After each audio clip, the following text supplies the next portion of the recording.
Vérissure, le numéro 1 des alarmes en France. Rendez-vous sur vérissure.fr pour votre demande de devis gratuit. Vérissure présente. Sud Radio, le numérique pour tous, Vanessa Pérez. Bonjour et bienvenue dans cette nouvelle saison du numérique pour tous. Je suis sincèrement ravie de vous retrouver et j'espère que vous avez pu déconnecter un peu pendant l'été. En ce qui me concerne, j'ai essayé de pas trop fréquenter les réseaux sociaux. En revanche, je vous ai concocté quelques nouveautés puisqu'en plus de vos grands témoins et experts préférés, nous aurons le plaisir d'accueillir régulièrement un florilège de chroniqueurs pour vous partager des coups de cœur, des coups de gueule et un décodage de l'actualité numérique. J'en ai fini pour ces quelques mots d'introduction et aujourd'hui dans le numérique pour tous, on s'est demandé comment faciliter votre rentrée grâce à un compagnon numérique, oui, un compagnon qui pourrait vous aider au quotidien. Imaginez une intelligence artificielle qui rédige vos rapports professionnels, qui écrit vos emails, mais aussi qui accompagne les plus jeunes à réaliser leurs exposés. Et bien pour ce faire, on va vous révéler tous les secrets qui vont vous permettre d'utiliser ChatGPT, cette application qui génère les textes dont vous avez besoin au quotidien. Le numérique pour tous spécial rentrée grâce à ChatGPT, c'est tout de suite et c'est sur Sud Radio. Sud Radio, le numérique pour tous, Vanessa Pérez. Et comme promis, avant de recevoir nos invités, j'ai le plaisir d'accueillir Marc pour son billet d'humeur sur l'intelligence artificielle. Marc, c'est à toi. Salut Vanessa, bonjour à tous. Eh bien oui, c'est la rentrée. Et c'est une rentrée qui sera sous le signe de l'intelligence artificielle, dite l'IA. Bon, l'IA, ça a été longtemps confiné dans les laboratoires, un peu un truc de spécialiste. Et puis maintenant, ça investit notre quotidien de tous les jours, absolument. Notamment avec la déferlante ChatGPT.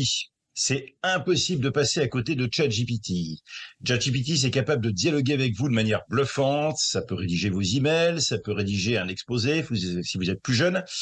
Et ça devient de plus en plus difficile de savoir si c'est un humain ou une machine qui l'a écrit. Ah oui, alors là, je sens que, évidemment, il y a des petites peurs, des frissons qui apparaissent. Est-ce que on va avoir des intelligences surhumaines qui vont nous dépasser, un petit peu façon Blade Runner, là où Ex Machina? On espère qu'on va pas perdre notre emploi aussi. Est-ce qu'il va y avoir un univers entièrement décidé par la machine? Est-ce qu'on va être fliqué en temps réel avec des recoupements qui seront monstrueusement puissants de nos moindres désirs, nos moindres gestes? Est-ce qu'on va être les jouets d'une intelligence qui est capable de nous tromper, de nous séduire, comme les espèces de terribles poupées gonflables numériques là qui sont offertes actuellement sur les réseaux sociaux? C'est une horreur. Est-ce qu'il faut suivre Elon Musk et se faire implanter des puces là dans le cerveau pour le booster et éviter d'être dépassé par ces IA? Bon, arrêtons de psychoter, soyons tranquilles. L'intelligence artificielle, c'est une aide merveilleuse pour celui qui sait en éviter les pièges. Bon, écoutez pas les technoprophètes là du transhumanisme qui surfent un petit peu sur la terreur de tout le monde. Ne déléguez pas votre cerveau, c'est mon conseil. Employez l'IA comme une aide au lieu de penser à votre place. C'est le combo gagnant. Si vous êtes un étudiant ou un scolaire, vous faites rédiger le premier jet à l'IA et ensuite vous affûtez votre sens critique. Si vous êtes radiologue, eh bien oui, l'IA, elle va détecter une tumeur 1000 fois mieux que vous, ça c'est vrai. Mais rien ne remplacera votre regard de médecin et votre écoute. Si vous développez du code informatique, si vous êtes un geek, un nerd, eh bien vous déléguez les parties vraiment barbantes à l'IA. Et puis alors là-dessus, soyez rassurés, on aura toujours besoin de développeurs de talent, c'est-à-dire des gens qui savent si la masse de code qu'on a rédigée, qu'on a produite, répond vraiment aux besoins du client. En fait, vous savez quoi? Les deux vrais dangers de l'IA, c'est de devenir paresseux, ou bien c'est de l'employer pour aller fliquer la société. Bon là, j'imagine évidemment, on reconnaîtra personne. En fait, l'IA, ça nous ramène à nos propres défauts et à nos propres vices. Alors, restez lucide, restez actif et l'IA deviendra un fidèle auxiliaire. Et ce sera un vrai plaisir pour entamer cette rentrée ensemble. Merci beaucoup Marc et on va attaquer tout de suite notre rentrée avec nos invités en plateau. Et pour commencer, donc, il est temps d'accueillir notre premier invité. Il est l'auteur du livre Exploiter au mieux ChatGPT. Il est également directeur de la technologie en intelligence artificielle chez Data Signal Software. J'ai nommé Jean-Luc Auré. Jean-Luc, bonjour. Bonjour. Alors évidemment, on l'a entendu dans cette chronique et puis depuis plusieurs mois, pas un jour sans que ne soit évoqué ChatGPT, cet outil qui permet de générer des textes tels que vous les souhaitez. Alors pour commencer et pour ceux qui ne connaîtraient pas encore ChatGPT, expliquez-nous en quoi consiste cette application et d'où elle est arrivée.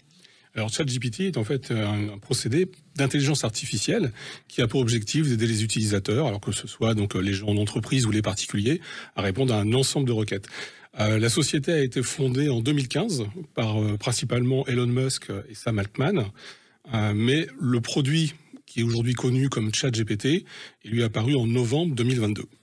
Alors expliquez-nous vraiment étape par étape comment ça fonctionne. On va sur un téléphone mobile, un ordinateur. Alors en fait, ChatGPT, l'avantage c'est qu'on peut l'utiliser quels que soient, on va dire, les outils. Vous pouvez l'accéder depuis un téléphone, que ce soit un téléphone Android ou un téléphone iOS. Vous pouvez y accéder depuis un PC, depuis une tablette, tout simplement parce que les services sont déportés sur des serveurs. Donc en fait, il n'y a pas d'installation locale obligatoire pour pouvoir exploiter l'outil d'intelligence artificielle. Donc en clair, on peut l'utiliser de partout.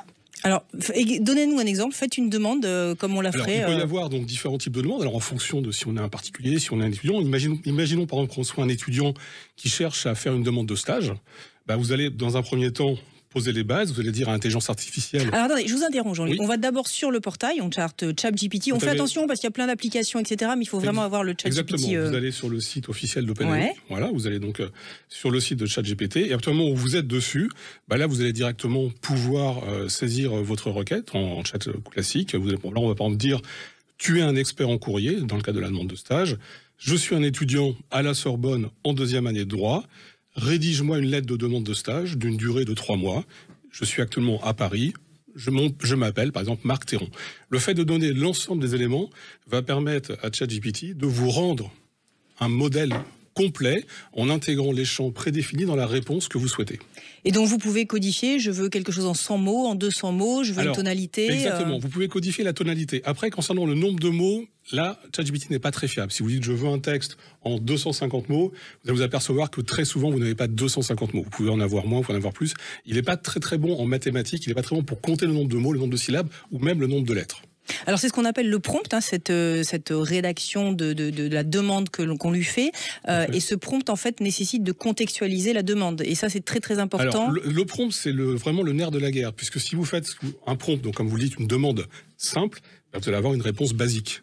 Et plus le prompt va être complexe, plus vous allez avoir une réponse adaptée à quelque chose d'exploitable. Et donc très souvent maintenant, la difficulté c'est d'avoir l'expertise dans le secteur des prompts par rapport à son cœur de métier. Parce qu'on peut poser la question de différentes façons, et en fonction de la manière dont la problématique va être énoncée, le résultat peut être totalement différent, voire même faux par rapport à la requête initiale. Alors dites-nous, on peut faire rédiger un email, un rapport, on peut même écrire un livre, je suppose. Alors si vous souhaitez écrire un livre, à ce moment-là, forcément, il y a quand même pas mal de prompts à mettre en place.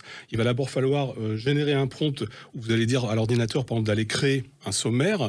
Vous allez devoir créer un titre, vous allez donner le titre, vous dites voilà, je souhaite avoir un sommaire avec des chapitres, des sous-chapitres, des sous-sous-chapitres de niveau 2, donne-moi des mots-clés importants. Donc il va commencer à vous détailler le plan du livre, mais bien sûr ça ne suffit pas, il va falloir après redemander une seconde passe via un autre prompt pour lui dire dans cette sous-catégorie, je souhaite que tu puisses me décrire les 3 points importants par rapport à cette thématique, et après il va falloir lui demander de détailler l'ensemble de ces points.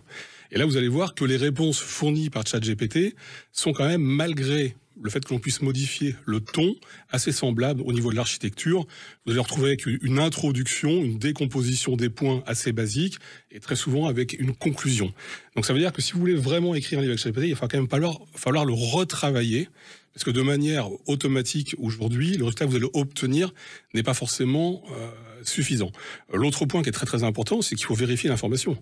C'est-à-dire que c'est pas parce que l'outil d'intelligence artificielle ChatGPT vous donne l'info que l'information est réelle. Tout à fait, puisqu'il puise ses sources dans des informations qui sont justes ou fausses. Oui, et en plus il a tendance à inventer en complément de ça. C'est-à-dire qu'il est tout à fait capable d'inventer une information qui n'existe pas. Puisque n'oublions pas que ChatGPT, c'est de l'autocomplétion. C'est donc de la statistique de réponse par rapport à des mots rentrés pour générer les mots suivants. Donc vous n'avez pas l'assurance que la réponse donnée est la bonne. Alors, quelles sont ces limites, justement Alors, il y a plusieurs limites. Cette fameuse limite dont on vient de parler tout de suite, qui est la qualité et la pertinence de l'information, parce qu'en fonction de ce que vous allez rentrer, du prompt et puis des réponses que vous allez avoir, il faut quand même vérifier que tout est bon. Et puis, vous avez aussi une limite temporelle. C'est-à-dire que la base de données, telle qu'elle est fournie dans la version gratuite, si vous allez sur chat.openai.com, sur cette version-là, quand vous exploitez la version 3.5, qui est celle disponible aujourd'hui au grand public sans abonnement, la base de formation s'arrête en 2021.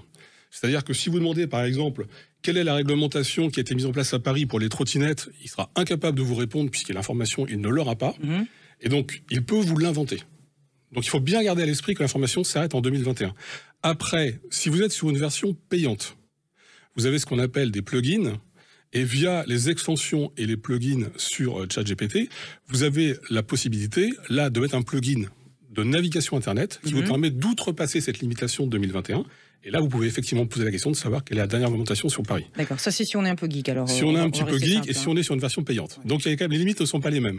L'autre limite, c'est quand même aussi la confidentialité. Oui, j'allais vous poser la question justement. Imaginons, je suis dans une entreprise, on me demande un rapport, ma direction me demande un rapport, et je vais solliciter ce rapport à ChatGPT. Alors, si vous le sollicitez depuis l'interface web, encore une fois, en tapant chat.openai.com, que ce soit la version gratuite ou payante, sans rien modifier aux paramètres par défaut, tout ce que vous allez rentrer dans le modèle va servir de base d'entraînement au module ChatGPT. C'est-à-dire que tout ce que vous allez rentrer va être ingurgité et potentiellement réutilisé et ressorti sur un autre compte. Donc ma stratégie risque de ne plus être confidentielle et Exactement. Alors par contre, il y a un paramètre. Les gens ne le savent pas forcément, mais dans les paramètres de compte, lorsque vous êtes connecté à ChatGPT, vous pouvez choisir de ne pas utiliser, de faire en sorte que l'information ne soit pas utilisée à la base de formation.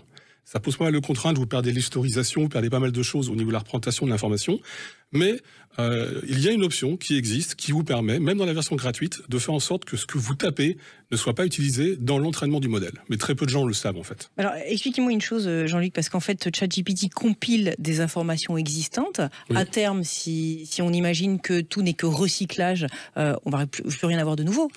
Alors oui et non. Pourquoi ? Parce qu'en fait, on prend deux exemples. Aujourd'hui, si on prend les mots du dictionnaire, on pourrait dire, une fois que je connais tous les mots du dictionnaire et que j'ai fait les combinatoires, je peux plus rien inventer. Ouais. Les combinatoires sont multiples, on peut les faire un petit peu aussi à l'infini. ChatGPT, c'est aussi inventer des histoires par rapport à des besoins. Si par exemple aujourd'hui je lui dis raconte-moi l'histoire de Batman qui vient faire un interview à Sud Radio, il va vous créer une histoire, il va vous l'inventer. Pourtant cette histoire, il ne l'a pas dans sa base de connaissances. Donc ça montre bien que l'on peut avoir des données qui sortent de la base de connaissances qui vont être inventées, d'accord, et qui vont permettre de répondre à cette problématique.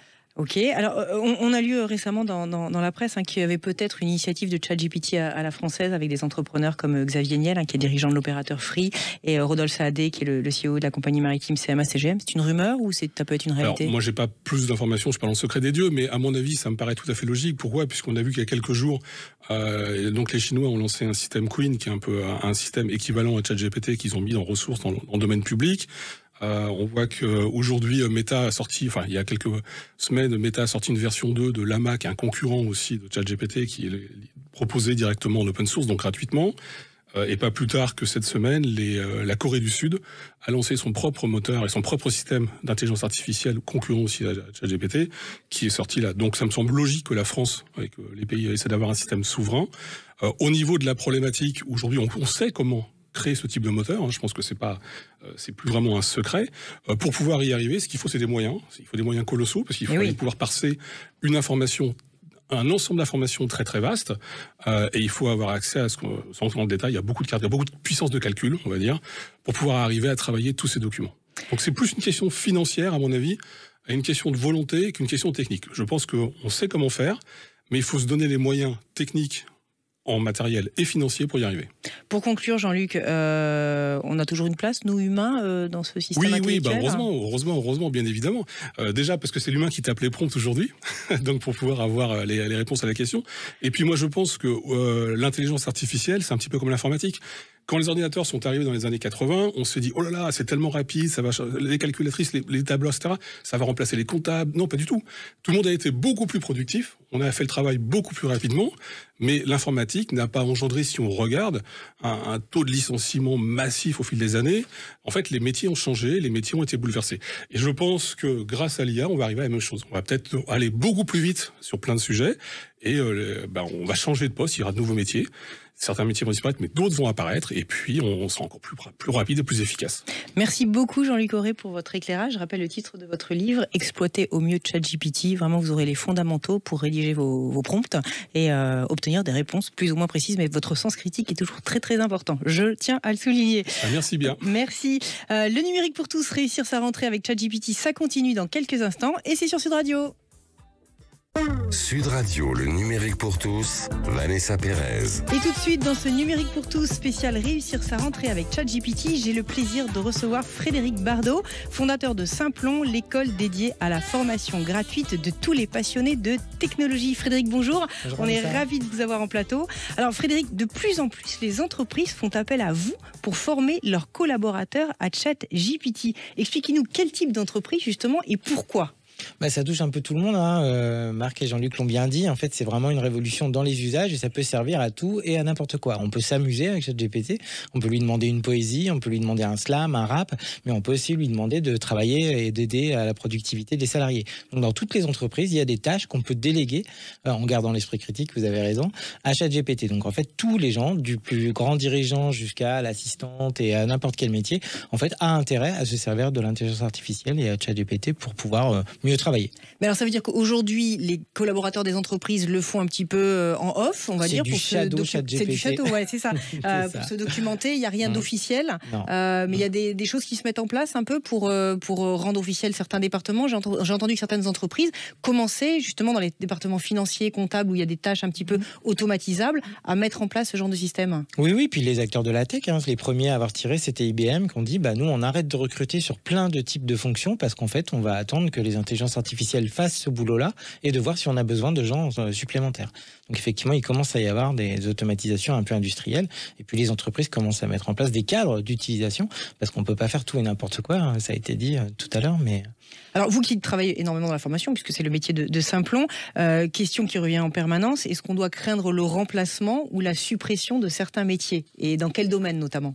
Ça a été dit un peu, en fait c'est de l'augmentation, il y a dans toutes les technologies, quand on a inventé la machine à vapeur, les gens qui s'occupaient des chevaux, ils ont perdu leur job, mais en fait ce que la recherche montre, c'est qu'à chaque technologie, il y a de la destruction d'emplois, il y a de la création, mais sur la durée, il y a plus de création que de destruction, et toute la productivité qui va être apportée par ces nouveaux outils, ça va créer des nouveaux business, des nouveaux emplois, et puis en plus il y a des métiers qui sont liés uniquement à ChatGPT, dans l'entreprise de Jean-Luc, ils recrutent à tire-larigot, et toutes les entreprises vont recruter des gens qui sont ceinture noire de ChatGPT, qui sont développeurs, qui font du machine learning, mais en fait ça va créer plus de business pour tout le monde et donc plus d'emplois. Alors, à l'inverse, il semble quand même que certaines directions de l'informatique verrouillent aujourd'hui l'accès de leurs collaborateurs à ChatGPT. C'est pour des questions de sécurité ou des questions de... il faut faire le travail avec son cerveau humain et arrêter d'utiliser la machine. Qu'est-ce qui conditionne un petit peu cette attitude? Les deux, ma générale, et puis un petit peu ce qui a été dit aussi, ça hallucine. Donc, il y a des erreurs, il y a des choses comme ça. On ne peut pas mettre des données confidentielles, des données privées, des données personnelles aussi, parce qu'on est en Europe et on a le RGPD. Donc, les DSI essayent d'avoir un environnement sécurisé et d'avoir par exemple ChatGPT, mais limité à l'entreprise et de manière sécurisée. Et OpenAI a annoncé il y a 2 jours la sortie d'un ChatGPT spécial entreprise, sécurisé, où on peut mettre des informations confidentielles, ça sort pas, etc. Donc en fait, il y a des services business to business qui vont être développés, mais pour l'instant, la petite fenêtre où on rentre ses prompts, c'est aussi un trou de sécurité qui peut être exploité par des hackers avec du code malicieux. Donc pour l'instant, c'est pas très stable. Et pas que pour des raisons techniques, pour des raisons aussi juridiques. Oui, mais j'allais vous demander justement en termes de cybersécurité, ce sont autant de portes ouvertes à l'introduction de nouveaux virus. Ça, c'est vraiment une tendance que... il semble. Il y a déjà eu des cas assez...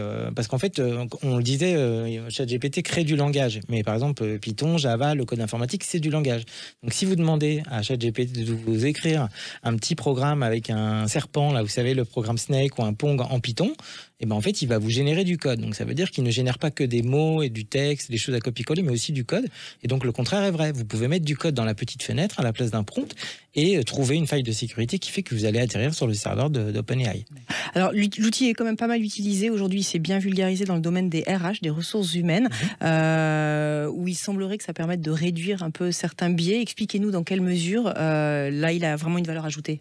Ça, c'est vrai pour tous les systèmes d'IA. En fait, effectivement, les IA, elles ont des biais et elles sont susceptibles de faire des erreurs, mais en fait, mathématiquement, elles en font moins que nous, parce qu'elles sont moins biaisées, et en plus, pour le coup, on peut s'enlever des biais dans les RH de tiens, j'aime pas sa tête, ou je préfère les garçons, je préfère les filles, son école, je la trouve nulle, etc. On peut objectiver et on va dire rationaliser un petit peu plus les processus. Donc c'est vrai que ça limite le nombre d'erreurs. On sait très bien que la plupart des avions qui décollent et qui atterrissent ont des pilotes, mais en fait les atterrissages et les décollages sont largement automatisés par des IA et aidés par des IA. Ce sera pareil pour le recrutement, ça nous permettra, sous la conduite d'une personne. Parce qu'on dit toujours dans les IA, il faut que l'humain reste dans la boucle. Et donc là, c'est pas les IA qui recrutent à la place des humains, mais par contre, ça permet de s'affranchir d'erreurs, de choses subjectives, de choses qui sont pas rationnelles, et d'avoir les mêmes processus scientifiques pour recruter, alors, au lieu de dire bon lui je le sens bien et elle je le sens pas. Alors justement, vous qui formez beaucoup de dirigeants et d'équipes aujourd'hui, dans quel domaine, dans quel secteur économique justement on fait appel à vous, et comment on utilise votre savoir après pour l'implémenter dans l'entreprise? Là où il y a des entreprises qui sont révolutionnées, c'est tout parce que ces modèles-là, on appelle ça des modèles de langage. Donc toutes les entreprises et tous les métiers qui sont liés au langage, donc c'est vrai pour les médias, mais c'est vrai aussi pour l'édition, pour les scénaristes à Hollywood qui sont en grève parce que les IA font des scénarios aussi bien, voire mieux qu'eux. Là, c'est un petit peu la révolution. Donc là, il faut former tout le monde. Et puis après, ça a été dit par Jean-Luc, ça produit du code informatique. Donc toutes les entreprises qui sont dans le numérique et qui produisent du code, c'est-à-dire tout le monde, parce que maintenant tout le monde est dans le business du numérique, ont besoin d'avoir ces nouvelles compétences et de se former à ChatGPT. D'accord, donc elles sont formées, et vous formez aux situations entre guillemets de crise, ou alors vous assurez la conversion justement des collaborateurs à savoir rédiger un prompt concrètement? Les deux. En fait, la tendance, c'est pas qu'est-ce qu'on remplace, qu'est-ce qu'on arrête, qu'est-ce qu'on continue, c'est comment on augmente les salariés en leur donnant des nouvelles compétences qui vont améliorer leur productivité, qui vont leur permettre de mieux travailler dans un cadre sécurisé. C'est ça qu'il faut accompagner. Mais c'est comme ça a été dit tout à l'heure, quand Excel est arrivé ou quand la calculatrice est arrivée à l'école, ça a été la révolution. On s'est dit mais non, plus personne ne va faire du calcul mental. C'est peut-être un peu vrai, mais maintenant on fait beaucoup plus de calculs, et les calculatrices, elles ont le droit de citer au bac. Et sur ChatGPT, ça va prendre un peu de temps, mais ça va devenir un outil de travail du quotidien, comme la calculatrice l'a été au moment. Donc vous sentez aujourd'hui plutôt des peurs ou une volonté d'adhérer, d'utiliser l'outil, ou une curiosité? On en est à quel stade un peu de l'acquisition? Ça dépend vraiment des gens. Il y a des gens qui sont plutôt technophiles, qui aiment bien tester des nouveaux trucs, mais en fait les IA vont conquérir le monde, ou en fait rien ne remplacera jamais l'humain. En fait, c'est pas la bonne manière de travailler avec l'IA. Déjà, il faut mettre les mains dedans, il faut voir ce que c'est, comprendre les limites, et puis après c'est une technologie comme il y a l'électricité, la calculatrice, la machine à calculer et les ordinateurs. Donc ça va maintenant c'est le buzz, mais en fait ça va devenir un truc normal. Rappelez-vous quand Google est arrivé. Tout à fait. Jean-Luc, Frédéric, j'ai envie de vous poser une question sur l'identité politique, on va dire, de ChatGPT. On a vu que effectivement, il y avait une volonté de construire un ChatGPT de la vérité. C'est Elon Musk qui a été, qui veut être à cette origine. Aujourd'hui, pour vous, quelle est sa couleur politique, sachant qu'il fait un agrégat de tout ce qui existe, de juste, de faux, et puis où est la vérité? Frédéric, quelle est votre réponse à cette question? Dans ChatGPT, ça a été dit, mais il y a de l'humain partout. Celui qui a fait l'algorithme, celui qui a trouvé les données pour l'entraîner, mais il y a aussi des gens qui ont travaillé pour l'aligner, le redresser et lui donner des valeurs. Et pour qu'il ne dise pas des choses incroyables ou qu'il ne vous donne pas la recette d'une bombe artisanale pour aller poser une bombe. Et donc, il y a un mapping qui a été fait, et ChatGPT serait plutôt un peu woke. Donc, on va dire un petit peu libéral, plutôt de gauche, plutôt politiquement correct. Mais par exemple, Lama, qui a été cité par Jean-Luc, il est un petit peu plus autoritaire. Donc en fait, ils ont chacun un peu leur personnalité politique, parce qu'on peut faire des tests, on peut leur demander qu'est-ce que vous pensez de l'avortement, de machin. Et comme ils ont été redressés et alignés, et qu'on a essayé de leur transmettre des valeurs humaines, pour pas qu'ils disent des choses trop horribles, en fait, il a une pensée politique, une couleur. Jean-Luc ? J'adhère totalement. En fait, je suis tout à fait d'accord avec ça. En fait, c'est vrai qu'il y a une couleur qui est liée en fait aux différents modèles d'IA. Ce qui est intéressant aussi, c'est que grâce au modèle open source, les gens vont pouvoir fine-tuner les modèles, les modifier, et apporter aussi potentiellement une coloration différente et une façon de réfléchir et de répondre différente à celle qui existe déjà. Et je pense aussi que ça va modifier le paysage tel qu'on le connaît aujourd'hui, parce que on ne parle aujourd'hui que de ChatGPT, ce qui est un petit peu normal, puisque c'est le produit phare. Mais on voit beaucoup de produits arriver qui peuvent être modifiés par des sociétés importantes, mais qui peuvent avoir la coloration que la société va décider de donner par rapport à sa culture de marque, par exemple.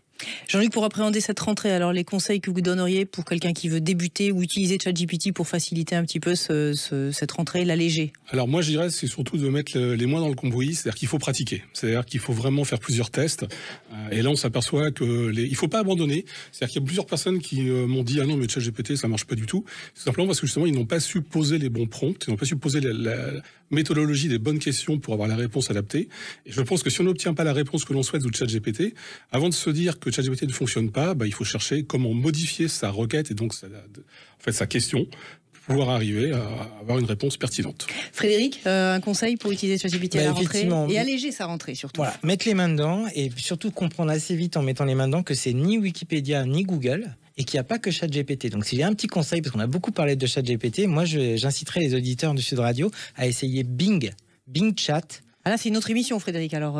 Oui, mais c'est un chat GPT connecté à Internet et qui fait un peu moteur de recherche en même temps. Je pense que les gens seront moins dépaysés. Très bien. Eh bien, écoutez, Jean-Luc Auré, je rappelle le titre de votre livre « Exploiter au mieux ChatGPT ». Frédéric Bardot, merci pour votre éclairage. Et je rappelle que l'on peut retrouver toutes vos formations sur simplon.co. Le numérique pour tous, c'est fini pour aujourd'hui. Et pour prolonger la discussion, on se retrouve sur vos réseaux sociaux préférés. Je vous souhaite une excellente fin de week-end et je vous dis à la semaine prochaine.